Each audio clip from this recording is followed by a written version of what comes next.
I think there's probably a lot of people out there listening, and I know in my practice I have lots of people coming in, they want to lose 20 or 30 pounds.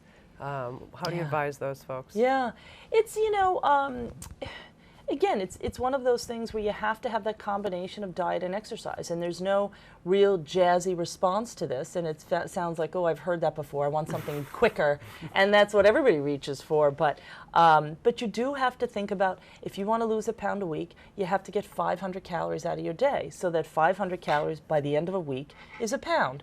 So do you want to do that all on the diet end? Yeah, you're going to be hungry at the end of the day, probably, if you have to subtract 500 calories out. So if you can find 250 calories that you can eliminate during the day and add 250 calories of exercise, which would be about the equivalent of a 2.5 mile walk, approximately 100 calories a mile, then you're at that great, that same deficit of 500 calories. So what I find works best for people is it's not diets, because they really don't work going on some fad diet, but to start to make smaller changes in your life, and getting moving can't be underestimated. And trying to look at, what do you do during the course of a day? Where are your calories coming from? And there was a recent study that for folks who did keep food journals, as much as it sounds like a homework assignment, but if they jotted down what they ate through the course of a day on a Post-it note, or they texted themselves the information, however they want to keep tabs on it. Some people took a picture with their camera phone and then they email it to themselves later, just to know what did you eat during the day. And and these folks in this study lost more by sort of keeping tabs on that. So I would say food records, exercise, and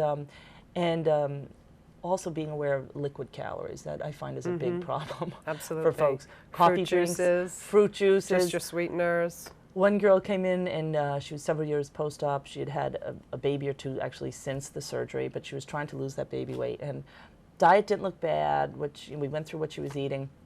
And I asked her, well, what are you drinking during the day? She goes, well, I just have these vitamin waters.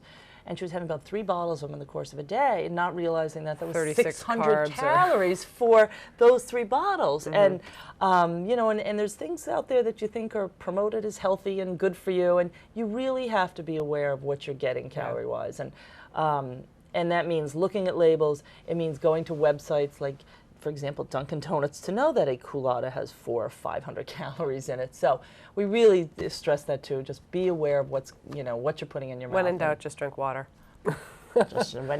Drink water. That's right. That's right. No sodas. No. I think we drink a lot of juice, and we feed juice to our children, and that is just loaded with carbohydrates, sugar. It is not good for the teeth, not good for the weight. No, 8 ounces a day at most of 100% fruit juice is one thing, but to sort of down juice through the course of the day, yeah.